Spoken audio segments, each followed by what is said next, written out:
a Great Lakes Academy Learning Lab production.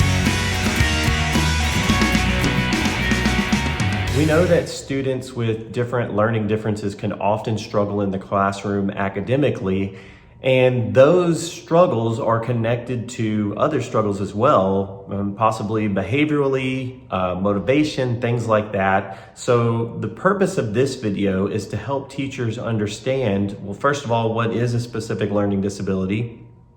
Next, what does it look like in the classroom? And then, of course, the question becomes, well, how can I help this student? And so we'll give you some ideas there as well. A specific learning disability is a neurologically based disorder that affects a student's ability to acquire and use academic skills such as reading, writing, or mathematics, despite having average or above average intelligence and adequate instruction. This table illustrates the different specific learning disability areas. There are 8 of them that fall under the special education eligibilities, and they involve reading, writing, math, and language. It's important for teachers to know exactly where their students struggle, which areas, because if that's the case, then they're able to better understand and help them in the classroom as far as instruction goes. But also it helps them understand the behaviors and motivations that may manifest due to their struggles, and will help them navigate those waters as well. So what are some things that you may see from a student with a specific learning disability in the classroom? How does that behavior manifest? Well, you can bet that there would be some task avoidance. That would be them basically doing anything but the assignment, whether it's talking to their friends or doodling or just putting their head down. A slow worker, they're going to be really trying. You might see max effort, but in the time that their peers are able to do 5 or 6 math problems, they can only do 1. Or where their friends are completing, their essay, they're still on the first paragraph or in the planning stage. They work slower because they have more of a struggle there. Frequent errors and low confidence. You hate to see this, but sometimes you'll hear those phrases of I hate math, or reading stinks, or writing's the worst, and it's because they have low confidence there. And that is tied to the next one of frustration and shutting down. And of course, you hate to see those as well as low stamina for academic work. Again, it can be that they're really trying their best, but you might hear after 1 or 2 sentences written, my brain isn't braining, or I'm done, I'm over this. And it's because they have low stamina for that area of work. As teachers, we have to remember that when these behaviors manifest, it's not personal. When a student says, I don't like math, it's not a shot at you. It's because it's a tax on their brain, and it's a topic that is really tough for them because a specific learning disability affects them in that way. So how can we help them?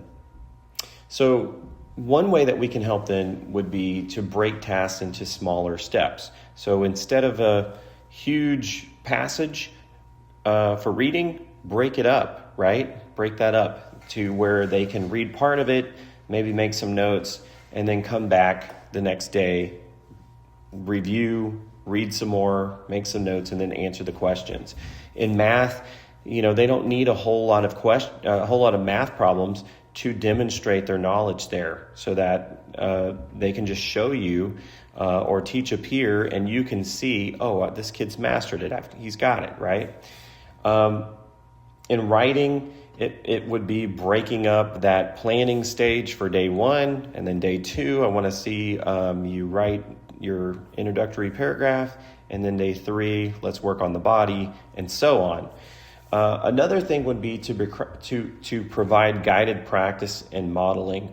Good teachers just really do this well, where they have that guided practice and they're able to go through there with the students so they can see exactly what they need to do, and they model, they think out loud, and work through problems. And then when comes the kids' turn, they have an easier time because they've had that approach. Using a multisensory approach is also really good. So getting students out of their seats when they're learning in math, manipulatives and fun things that they can do, put in their hands to help them show their knowledge and help them learn. Allowing extra time. And this is always teacher discretion, but if you can tell that a student needs that extra time to really produce and demonstrate that they have that knowledge, then always give it to them. Praise and effort for hard work. I think this one is big. You're on the same team with them and they're doing something that's really tough for them, and you've got to show them that you recognize that. When you do that, they'll go the extra mile every time. But it just feels so good as a teacher to see a kiddo try their best for you. And when they're doing something that they're just really struggling with, you got to throw it out there and say, hey, I saw what you were doing today. You were doing a great job. You stuck with it. I saw some hiccups, but even when I saw those hiccups, you got right back up and you did work through it and you did your best. And I've got a fist bump for you right here. I hope this video gives you a better sense of what working with a student with a specific learning disability looks like in the classroom, the things you might see, the things you might do. And I hope it helps you understand that those comments, negative comments about your subject area, or even some task avoidance and things like that, they don't come from a place of not wanting to do the work or being malicious. They come from a place of someone who is really struggling to understand the material and to work with it. I'll leave you with this. I work with a teacher who is a wonderful teacher, and I often interview students for my evaluations and things, and I often get the comment that I really like my math teacher. I don't like math, but I like my math teacher because he makes it easy, he helps me understand, and that right there is what we're going for when we're working with kids with learning differences.